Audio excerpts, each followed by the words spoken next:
Hello guys, welcome back to my channel. কেমন আছো তোমরা সবাই? আশা করছি ভীষণ ভালো আছো। ভগবানের কাছে প্রার্থনা করে তোমরা সবসময় খুব ভালো থাকো। তো চলেছি আজকে আরও একটা ছোট্ট মিনি ব্লগ নিয়ে। আজকে ব্লগটা দেখো শুরু করেছি একদম ড্রেস পরে রেডি হয়ে। এখন যতগুলো ভিডিও শুরু করছে একদম রেডি হয়ে তোমার সাথে শেয়ার করেছে, কারণ তার আগে পরে কিছু শেয়ার করার মুহূর্ত মানে কিছুই তোমাদের সাথে পারছি না শেয়ার করতে, এতটাই তাড়াহুড়োর মধ্যে সব কিছু হয়ে যাচ্ছে।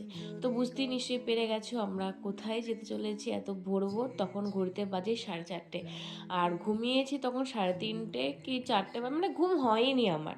ওরা তো তাও দাদারা বোন তাও তো ঘুমিয়েছে, আমার একটুই ঘুম হয়নি, কারণ ওই আউটন বিয়ন থেকে আসতেই অনেকটা লেট হয়ে গেছে। তারপরে আবার ফ্রেশ হয়ে শুতে সব কিছু ঠিকঠাক করে নিতে, কোনটা কি নেব কোনটা কি রেখে যাব দাদার রুমে, এইসব করতে করতে অনেক লেট হয়ে গেছে। তো আমার সেরকমভাবে ঘুমই হয়নি। তো তারপরে আমি আবার সকাল সকাল উঠে আমি ফ্রেশ ট্রেশ হয়ে নিয়েছিলাম। তো ফ্রেশ ট্রেশ হয়ে আবার তো গাড়ি করতে হবে, কারণ দাদার রুম থেকে মানে স্টেশন আসতে প্রায় 1.5 ঘন্টা এরকম টাইম লাগে। তো সেই জন্য একটু আগে ভাগেই আসতে হবে, ট্রেন লেট করলে মানে আমাদের লেট হয়ে গেলে সমস্যা হয়ে যাবে। আর ভীষণই এক্সাইটেড ছিলাম, কারণ এই ফার্স্ট টাইম বন্দে ভারত করে আমরা কোথাও যাব, তাও আবার আমার প্রিয় মানুষগুলোর সাথে। তো ভীষণই এক্সাইটেড লাগছিলো আর ভীষণই মজা লাগছিল যে ফাইনালি তাহলে পূরণ হতে চলেছে আমাদের এত দিনের একটা ট্রিপ। কবে থেকেই ভাবছিলাম যে যাব যাব যাব, অন্তত কাছে পিঠে হলেও কোথাও একটা যাব।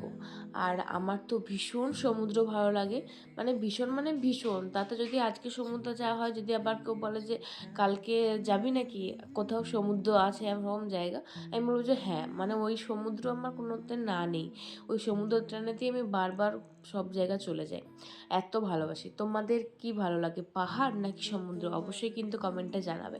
তো তারপরে একটুখানি রিলস করে নিলাম যাতে ট্রানজিশন ভিডিও করা যায়, তোমরা দেখেছো আর তোমরা ওটাতে ভীষণ ভালোবাসা দিয়েছো আমার রিলসগুলোতে। আর ফাইনালি অপেক্ষার অবসান, দেখো বন্দে ভারত কিন্তু আমাদের এসে গেছে। কি সুন্দর না ট্রেনটা! আর এত সুন্দর ট্রেনে আমি প্রথমবার ট্রাভেল করবো, একটা আলাদাই মজা লাগছিল। তো তারপরে আমরা এই যে ভাই তো সব সিট ফিট বুক করেছিল, তারপরে আমরা যে যার মতন বসে পড়েছিলাম, তবে আমরা আলাদা আলাদাই পেয়েছিলাম। ভাই আর দাদা পেয়েছিল অন্য কামরাতে, আমি আর বোন পেয়েছিলাম আর একটা অন্য কামরাতে। তো তারপরে একটুখানি নেমেছিলাম, নেমে একটু ছবি টবি তুললাম, তুলে আবারও দুজন মিলে বসে পড়লাম এখানেতে। ফোন টোন একটুখানি দেখা হচ্ছিলো আর কি, কী কী ছবি তুলেছি না তুলেছি। তারপরে আমাদের তো পরে দুজনেরই নেট ছিল না, ফুরিয়ে গেছিলো, সেই কারণে ওই স্টেশনে যতটুকু ওয়াইফাই ছিল সেইটুকু দিয়েই কাজ চালাচ্ছিলাম। তারপরে পুরো রাস্তা আমার তো অবস্থা খারাপ হয়ে গেছিলো, আর বোন তো সারা রাস্তা পুরো ঘুমিয়ে এসেছে, কারণ ও তো এই কদিন আমাদের কারোরই ঘুম হয়নি, সেজন্য ও পুরো রাস্তা ঘুমিয়ে এসেছে। কিন্তু আমার অবস্থা পুরোপুরি খারাপ হয়ে গেছিলো, আমার গা বমি করছিলো, মাথা ঘুরছিলো, মনে হচ্ছিলো আমি এক্ষুনি বমি করে দেবো, এরকম অবস্থা হচ্ছিলো। কারণ ওই যে আমার একদম কাঁচ বন্ধ থাকবে এরকম কোনো জিনিসে আমি ট্রাভেল করলে এরকম হয়ে যায়। তারপর আবার এসি চলছে, আমার একদম সহ্য হয় না এই জিনিসগুলো। আসার আগের মুহূর্তে আমার এতটা শরীর অসুস্থ হয়ে গেছে যে আমি কিছুই ব্লগ করতে পারিনি। 1,000 years later. ট্রেনের যাবতীয় সব যারা সব ছিল ওখানে সবাই মানে মাথায় জল দিতে বলছে, সবাই বলছে সাবধানে বসো। আমি ট্রেন থেকে নামবো কী করে আমি সেটাই ভেবেছিলাম, এত আমি মনে হচ্ছে আমি পড়ে যাবো।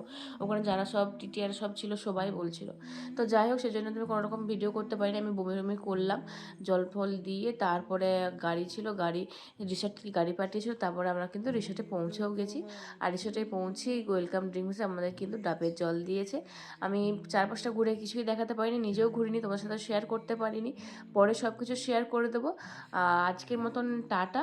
ভিডিওটা কেমন হলো সেটা অবশ্যই জানিও, আর কোথায় এসেছে তোমরা কি এখনও গেস করতে পারছো? তাড়াতাড়ি গেস করে কমেন্ট করো, ভালোবাসে লাইক এবং শেয়ার করে দেবো। বাই।